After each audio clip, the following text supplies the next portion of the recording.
Hast thou not known? Hast thou not heard that the everlasting God, the Lord, the creator of the ends of the earth, fainteth not, neither is weary. There is no searching of his understanding. He giveth power to the faint, and to them that have no might he increaseth strength. Even the youth shall faint and be weary, and the young men shall utterly fall. But they that wait upon the Lord shall renew their strength. They shall mount up with wings as eagles.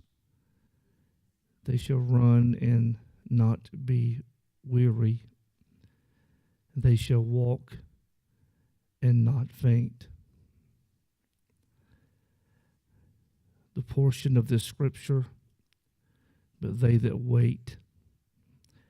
You cannot say wait and say that I am waiting without having a synonym that is considered anticipation.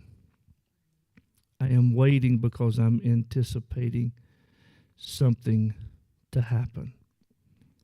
I feel that I am among a congregation of people that I just need to take a few moments to encourage you, to tell you what I feel the Lord gave me late this evening.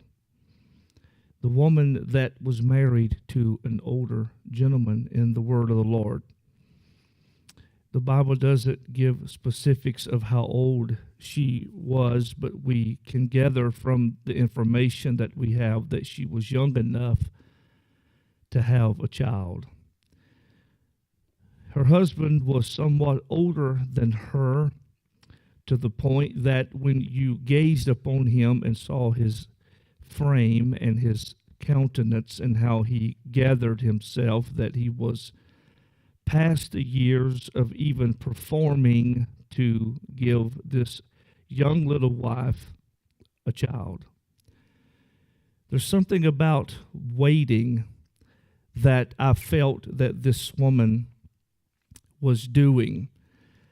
The Bible doesn't give any description of how long and what she prayed and what she said to God or even to herself or even her husband about having the blessings of a toddler in their home as an infant and a toddler, and watching someone grow up to be part of their future and their generation, the next generation. But we do understand that this woman that we're going to talk about tonight is a woman that is perhaps in the same situation that, if not all of us, at least 3/4 of us is doing, and that's just simply setting in the waiting. Waiting to anticipation is anticipation. And I will say to you that when she looks at her husband and realizes that the years have passed and there's no use in trying to have a baby, because after all, he's up in years, and he is a man that owns servants and cattle and mules, and he has dogs. He has all kinds of farm equipment in that day, and he owned a farm. In this area that they are in is called Shunem. Now, I feel tonight that some of us in this room are right where this little lady is at. We're just simply in the waiting. And the Bible said that I read to you, but they that wait, or they that anticipate upon the Lord, shall renew their strength. I don't know how many mornings that she kneaded dough and she cooked a piece of bacon, and realizing that their house was empty and it's just quiet sometime, and maybe she just went outside to sit on the porch and just kind of watch the traffic go by, and as the horses and buggies and mules and merchandise that went across going toward Mount Carmel, and probably no doubt she is a little bit frustrated because she's been waiting a long time. The problem with waiting now is, like some of us in this room, that if we wait so long, we'll just quit waiting for it. Or you know what I'm saying? We'll just say that it's no use in waiting on it. But this woman has become very acquainted with the waiting. The waiting is that she has learned not only to just wait and anticipate, but she has also learned to wait on somebody else. Her mentality has changed through the years, that it's not about me and mine as much as it is about giving to others and blessing others, so I will wait on them. I will live somebody else's dream, or I will talk to somebody else and celebrate their accomplishments. But mine is just stuck right here in this house, and I am not going to wait that much longer. But I have become very acquainted with, somebody say, waiting tonight. And so now she is noticing that there's a man of God, you'll know where I'm at in just a second, is going to be passing by, and she's kind of made a relationship with the preacher. They talk back and forth, and how you doing? They're praying for her family, and he never knows them good enough to know that there's not a baby in the house, and there's no sons and daughters given to her. But the Bible said that he would turn in, and him and his servant would eat bread with her and her husband, and they become good friends. It would become just a back and forth conversation. They trusted one another. They knew who they were. They knew who they were talking to. And so the man of God leaves. He doesn't stay the night. He has a place that's in Mount Carmel that is his home. That's where he heads out. When he leaves, he leaves Mount Carmel. And when he goes home, he goes back to Mount Carmel. Somebody say, I'm with you tonight, preacher. And so now this little woman is just waiting. And so she's learning to wait a little bit more. Now we're going to find that she talks to her husband and says, let's build a room. Let's put a bed. Let's put a stool. Let's put a candlelight. Let's put some things in there that would build a room on the side of our house. I want you to hold on to that. Honey, can we just build a room on side of the house and do a lean-to and just put something in there for the man of God? There's been many times that him and Gehazi is tired, and they just need a place to come in and just wash their feet and lay down and continue their journey. And the husband says, yes, that's okay. And they do that, and they build a room. Now when he passes by, he is seeing that there is a building program going on in their house. Perhaps now she is pregnant now. He may think that they're going to have a baby, but she stops him one day. Y'all with me tonight? And says to him, we have decided to build you a room. When you pass by and you're tired, I will knead the dough, I will cook the meat, and we will sit down just as if we are family, and you can rest here, you and your servant Gehazi, and then you can finish your journey. The Bible doesn't say how many nights that the preacher stayed in their home, but it does say that when he passes by, he does see them, and he does turn in, and he washes his hand, his feet, and he just goes to sleep. One day he is moved because he wants to do something very kind for the woman. He doesn't recognize that this woman is just simply becoming very familiar with waiting, anticipation of blessing somebody else and doing something for somebody else. Are you with me tonight? What a good servant's heart to have is when you have a servant's heart that is always wanting to do something for somebody else instead of asking them to do for us. Can you say amen to that? The blessing is giving instead of receiving. The blessing is giving. Somebody say blessing is giving. And so now she cleans his room, and she makes sure that he has everything that he needs when he passes by. So he feels bad one day, and he asked the servant Gehazi, I'll just wonder what this woman would like for us to do for her in repaying her for the kindness and the hospitality that she has shown. Y'all with me tonight? And so Gehazi calls her the first time. He says to him, he says, tell her that we can go to the king or go take her before the council. We can bless her some way. We can go to the captain of the armies. We can do whatever. Just what is it that she would like for us to do? And she simply replies that there's nothing that you could do because, watch this now, I live and abide in my own people's land. Are you with me tonight?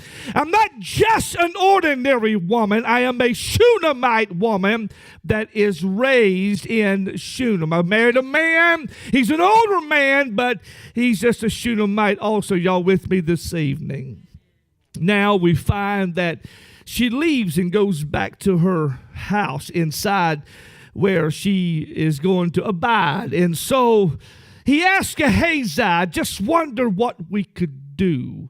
Gehazi knows a little bit more about them. I don't know why. Gehazi knows a little bit more about the situation in their home, but he knows a little bit more than the preacher does. It could be a God thing. And so he looks at the preacher, and Gehazi says to Elisha, he says, well, I have noticed that there is no pictures on the wall of a family portrait. There's nothing, there's no toys, there's no computers, there's no laptops. Are y'all with me this evening? There's nothing to indicate that there is ever a child ever been here, and neither will there ever be, because her husband is just simply too old to have a baby. This woman has become familiar with waiting on everything and everybody.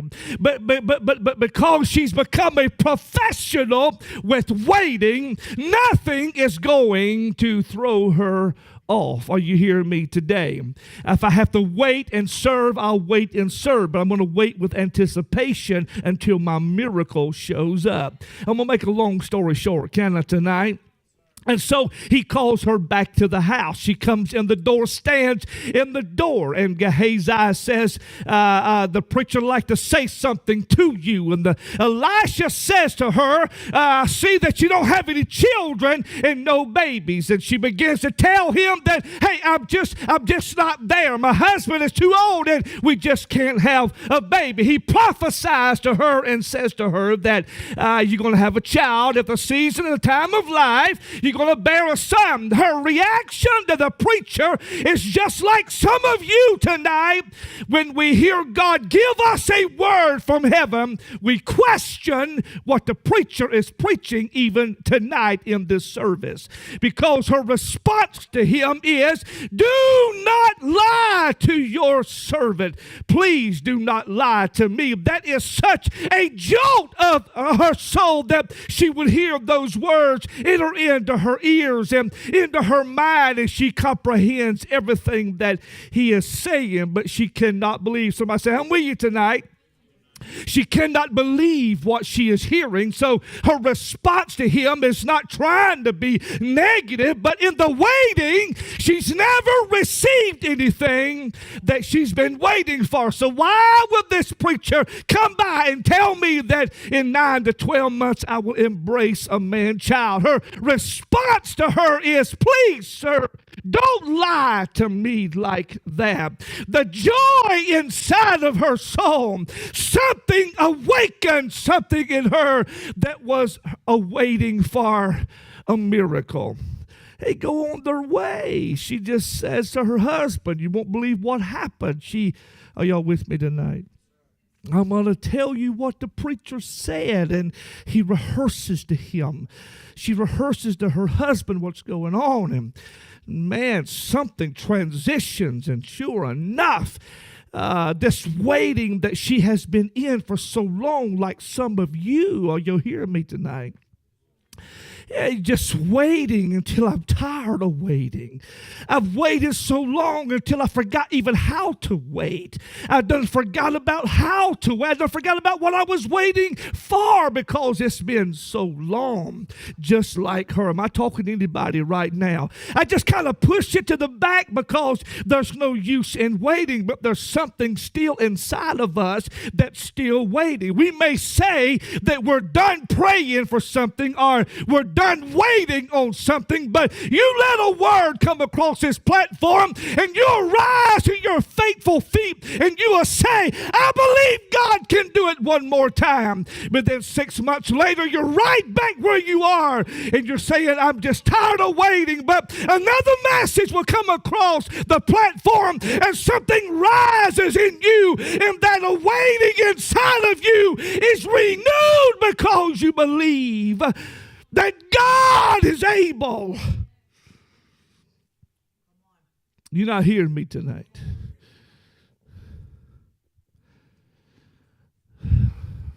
Wah.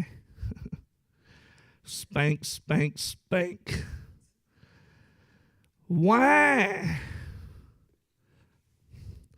One man said, if I ever see the doctor that spanked me, I'm going to whoop him.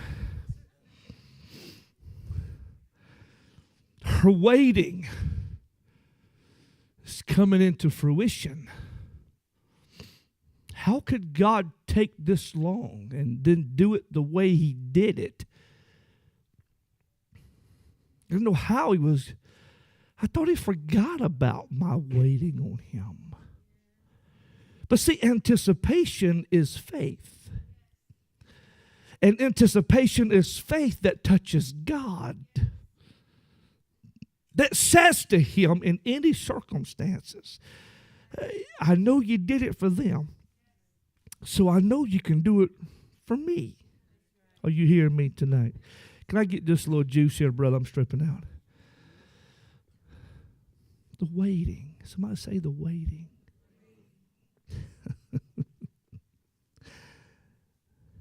Man, you talking about sweet. The Bible said the child was grown. The dad is much older now. He goes out to the field to work with his dad. Gets in the heat. Perhaps it is what we consider a heat stroke. And he says to his daddy, my head, my head. He takes a little lad and he says, take him to his mother. The mother that has been waiting. Man, she just sings songs. She's dancing, sweeping the floor. God has given her everything that she desired in the waiting, like he's going to do something. Hold on to me, okay? Hold on to me. I'm almost done. And all of a sudden, Yabashataye.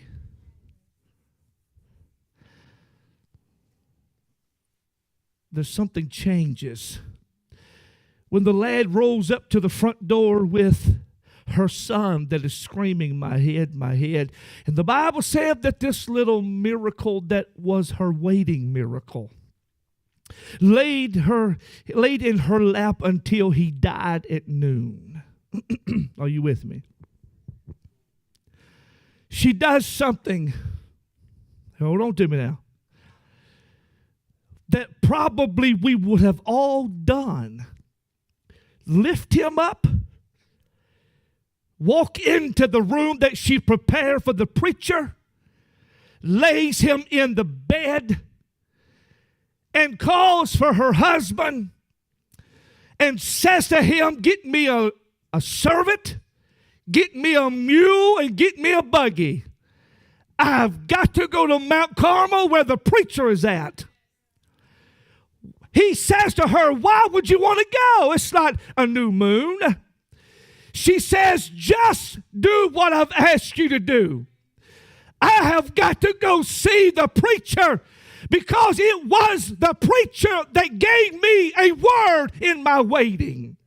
And I am not only waiting for what he did with the baby, but I'm going to wait until God gives a miracle to raise him up. How are you going to do that? Because let me say something to you tonight, if not all of us, at least three of us tonight. I have become a professional in waiting in certain things. And when other things arises in my life, you know what I'm going to do? I'm going to wait it out. Because if God did it then for me, he can do it now for me. Hold on to me, okay?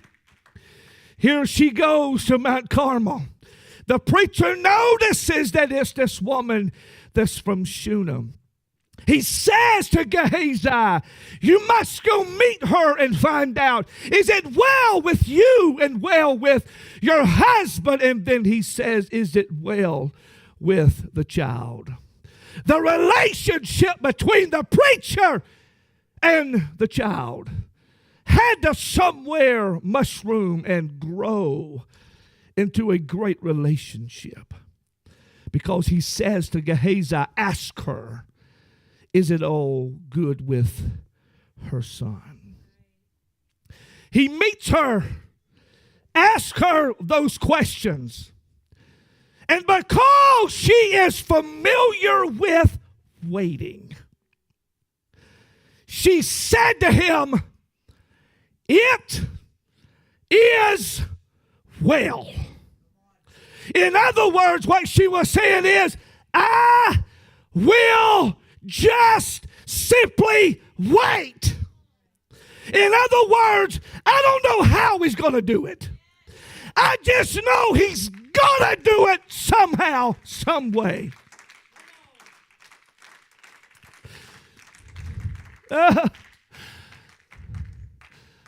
Something happens.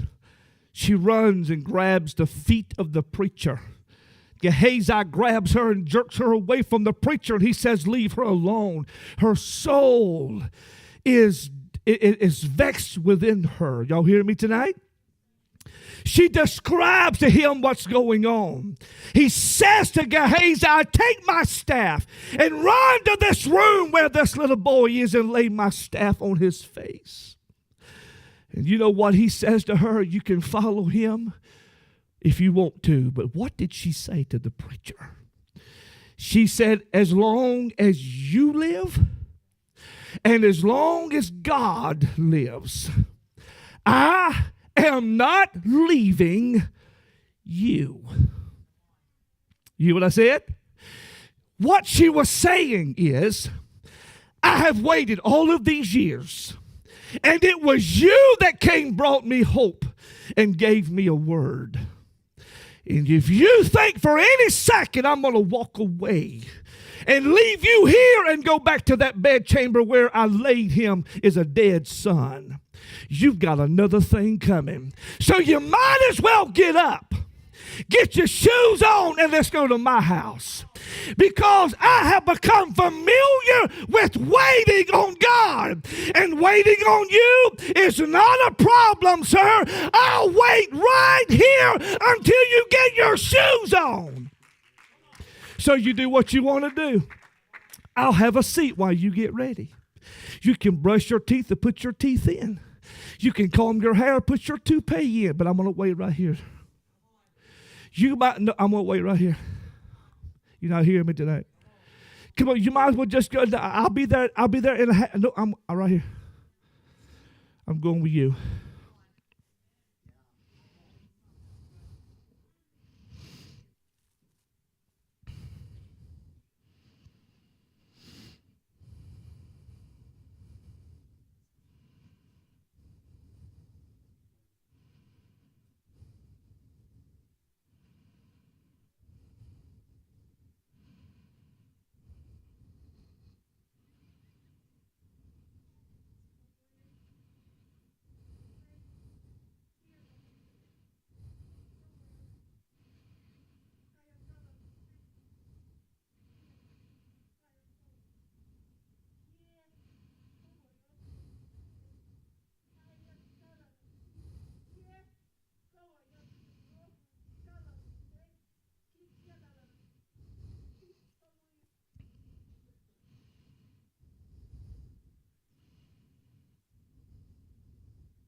What if he said to her, I'm sorry? What if he said to her, that's the worst news I've got all week? It's okay if he did. You know why? You know why? Because all she would do is go, it doesn't matter. I don't care what kind of news you got, I'm waiting. You didn't get it, did you?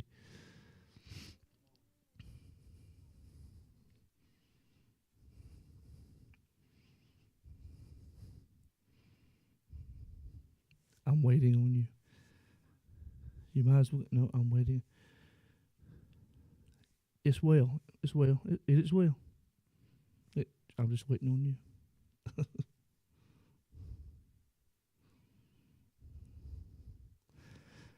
Well,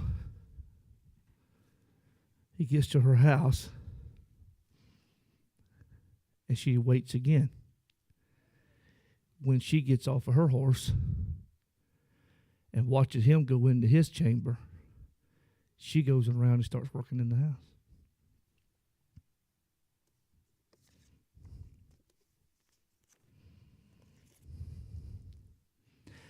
Because she's used to waiting. And then all of a sudden, Gehazi knocks on the door. Come in. And there stands a little boy, whole. But I saw something today. Well, right before church.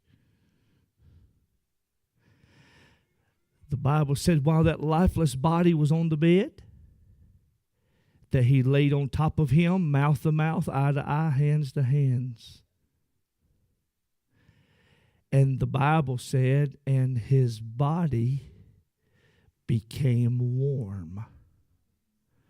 Watch this now. But he was still dead.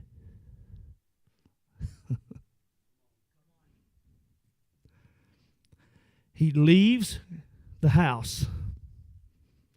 Then the Bible said, and he goes back into the room and lays on top of him the second time. He sneezes 7 times, and he gets up and he's made whole. When I read that, I'm not going to tell you that the Lord jolted me, but I want to give you a little something that might help us. It's just the miracle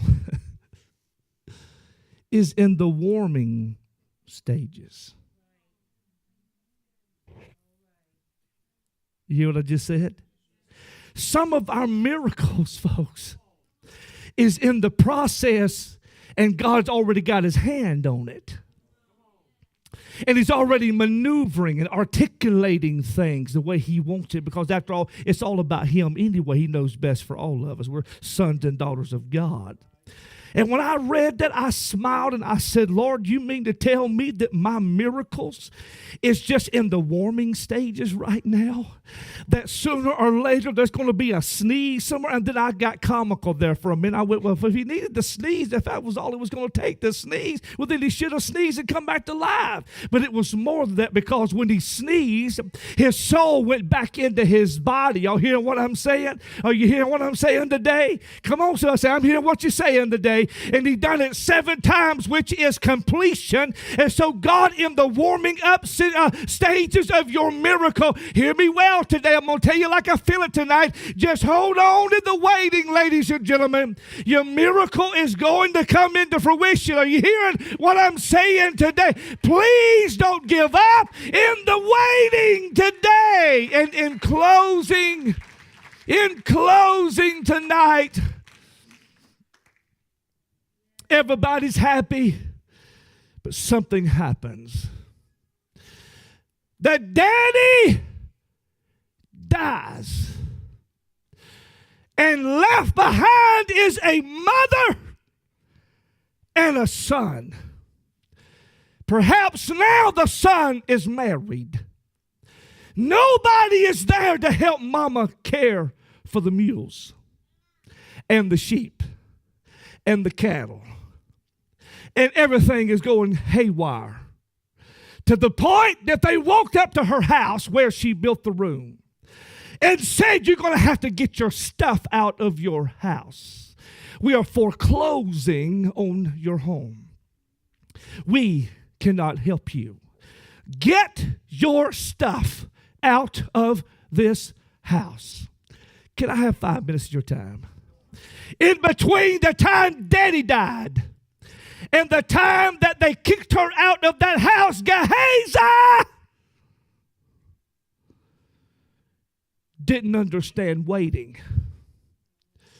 Because Gehazi lied on the preacher, stole the silver and gold and the garments, got an offering from, oh, God help me tonight, and he was dismissed. Now Gehazi, because he couldn't wait, eat up with leprosy, walking in the streets and cannot really talk to nobody hardly at all. But this woman, this Shunammite woman, sad story. You mean to tell me after all I've done, God, you're not going to help me? Where's the preacher at now? So you know what she does? I'll wait. You're not hearing me, are you? I'm done. I know you're ready for me to be done. I'm done. I'm telling you. You know what she did? I'm waiting. They told me that I'm just going to wait. I've got used to waiting. I learned the value of waiting. I learned the value of spending my time where I need to spend it. I learned to trust Him. But you got to get, I'm waiting. You mean to tell me that you're waiting for something that's going to just go to waste? No, I'm waiting. Watch this now. Watch this. I'm done. Lady, listen, we done signed the papers. Your history. It's what I want to say. I'm just going to wait. Got it? I want you to get this.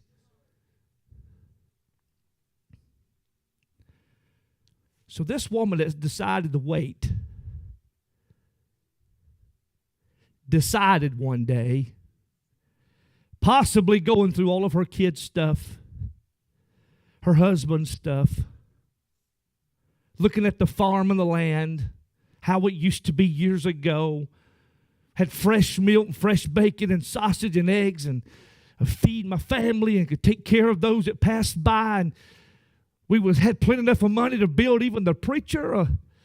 Possibly she went outside to the preacher's room and just looked at it and said, I just don't know what else to do but wait. I'm done, okay?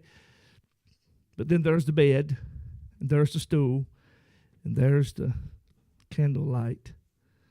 You hear me? And there's a seat there. And possibly crying because you mean to tell me I've been waiting all this time. But wait a minute. All I know to do is wait. When she decides one day to get up and go to town. Y'all ready for this? Now she's walking in town, but she has a destiny. You know what the destiny is? The destiny is, I've been waiting, but I'm going to see if I can at least find the king. Y'all not hear me now. When the king is standing there, and this Shunammite woman is nowhere to be found around the king, that a man walks up by the name of Gehazi that used to stay in her house, has leprosy, decides to walk up to the king from a distance and talk. And the king says to the leprosy, the leprosy that's or the Gehazi that's eaten with leprosy, he says, I have a question for you. Who and what did Elisha do? I must know. Y'all ready for this? This is what happens when you're in the waiting. Having done all to stand, stand therefore. He'll make a way where there seemeth to be no way. He looks at my heart and sees that my delight, that's about Psalms 40, sees that my delight is in him, and he gives me the desires of my heart. He said he would never leave me, and he said he would never forsake me. I am a son and a daughter of God. And what he has access to, I have access to. If I'm the apple of his eye, well, then why am I here? Oh, I'm just in the waiting. When all of a sudden, Gehazi is telling him, I was the servant of the man of God when he raised a woman's boy up from the grave. And the Bible said, and about that time, walks around the corner the little Shunammite woman. And the Bible said, I just felt my angel, and the Bible said that Gehazi recognized who she was and said, King, as a matter of fact, the woman that's standing right there is the mother of the son that Elisha raised from the dead. And listen, you talking about in the waiting, the Bible said that she walks up to him and tells him the story. And while she's in the waiting, the king, now hear me now, hear me well, the king looks down at her and says, hey, come here, honey. And she walks up a little bit closer. Come on, somebody. And then he looks at a servant and an officer and says, hey, you have a destiny today. What is it, king? And the king says to the officer, you make sure that this woman is restored all of her property, all of her cattle and her dogs and cats and whatever she's got. And be sure that the paperwork is changed, that the paperwork is placed in her name and nobody else's name. Do you understand? Yes, sir, I got it. And you know what? That woman can walk away saying, and I believe that if I was her, I would have said it like this: the waiting really paid off. The waiting really paid off. Can I add to it for a second? Why would God allow me to put the anointing in my house and then the devil take it away from me? I'm going to stand right here until my change comes. Are y'all here? You might as well stand to your feet tonight. I'm going to stand right here because I'm in the waiting. You know what she was saying? If I was her, I would have said, King, you have no clue what I've been through. But I've been waiting. I waited for a son, and I got my son. My son died, and God raised. I was in the waiting while the preacher was getting ready, and he raised my son. And I've been in the waiting ever since my husband died. But thank you, King. But no, thank you. Watch. I'm just going to give all the praise to God because he gave me strength to just stand in the waiting. So I don't know who I'm talking to tonight. She was restored. Everything. Debt-free. Owes nothing. Because there was something about the miracle that changed the heart of a king that said, I don't think I want to kill Elisha. I think I just want to bless today. Something about the story and the miracle that changed that king's heart. You hear me today? And when you're waiting, comes into maturity, and God gives you a miracle. Don't you dare forget to give God the praise. So I don't know who I'm talking to tonight. Might be just talking to myself. But I feel like that somebody needed to hear an encouraging word. Just wait.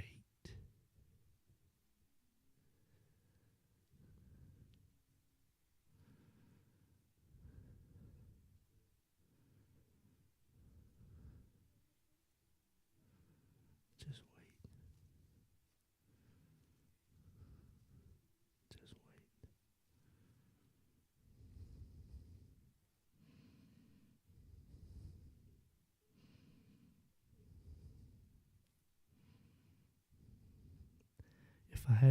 If I have any waiters in this room without any music, would you just come to the front and stand?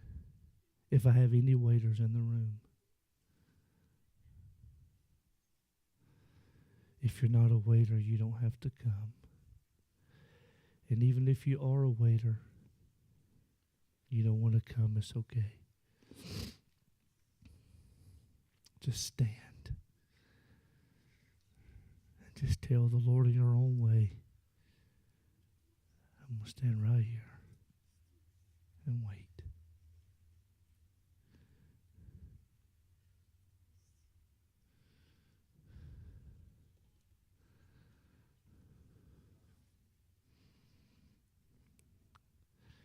Those that are watching live tonight or that will watch later, I'm talking to you too. Just wait. Just wait. Anticipation.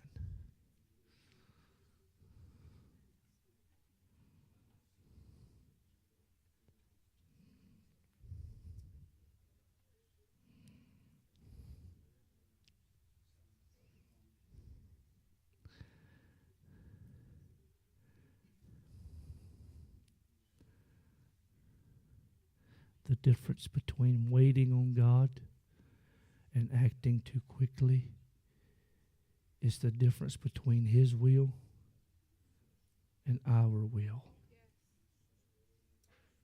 Let me say that again to somebody in this room. The difference between waiting or reacting too hastily is the difference between seeking my will or His will. My will puts me in the same category as Gehazi. And I lose a miracle. It's a blessing to see the miracle, but it's a curse to see it and then not even be able to participate in it anymore. When the miracles are walked away because you've been dismissed by your will, but then yet all you can do is talk about the miracle, just like Gehazi. Just wait.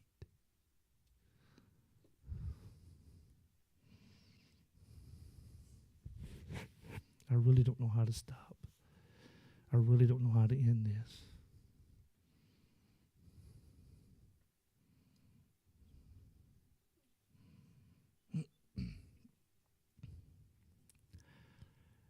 And they that wait, but they that wait upon the Lord. What did he say prior to that? For our Lord God cannot become weary, and He doesn't faint, but He gives strength to the weary and to those that are faint. So if you'll wait on Him, it'll come to pass.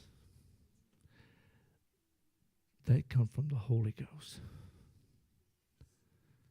Just wait.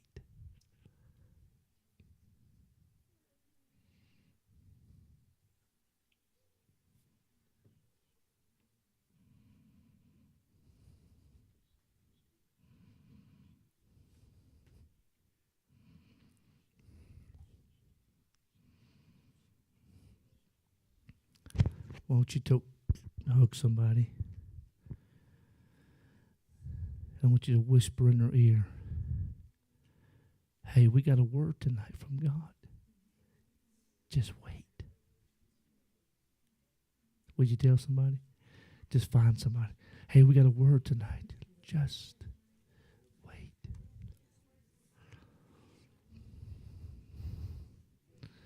But I want to deal with it now. No, just wait.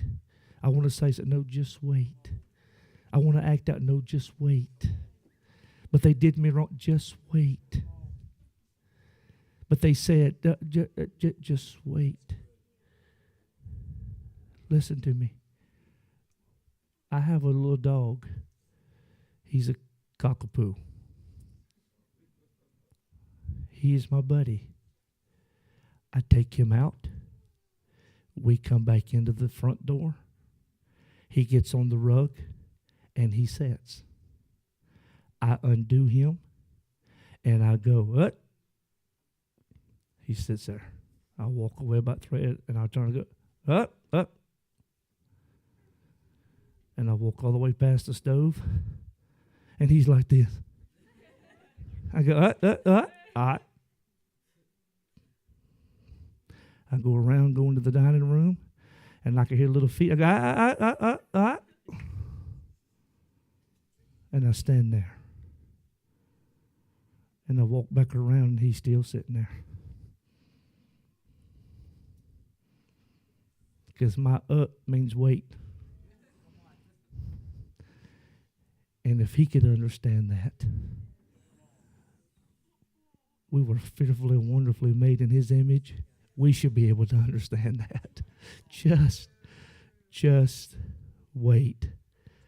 So when his little feet's wet, I have to get him some napkins, and he'll pick his little arm up like this.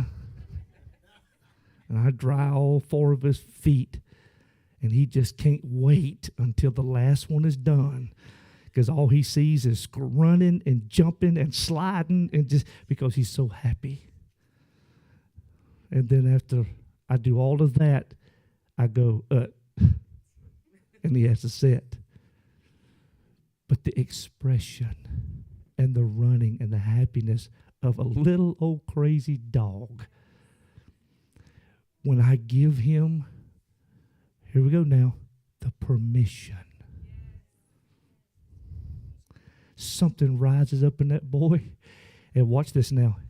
Everything that he was created, y'all not hear me, to do, burst out of him. He was created to run, slide, growl, bite toys, throw toys, tear stuff up. That everything in him, that's what he does. I said that to say this. You ready for this? When God says wait, let's wait. In the moment he says, you may get up now. There should be a burst of energy coming from our souls and our hearts that, watch this, that we perform everything God created us to do. Because you know what? It makes me happy to see that little dog do that. But it makes God so much more happy when his children says, oh, just wait. And when you give me access and permission, I'm going to go 0 to 100 right now, because nothing's going to stop me. And I don't know why that analogy's in my heart, but it's there. You got it. I didn't mean to preach about Atticus. But anyway, he's been preached on more than y'all have. Clap your hands to the Lord. I'm done tonight.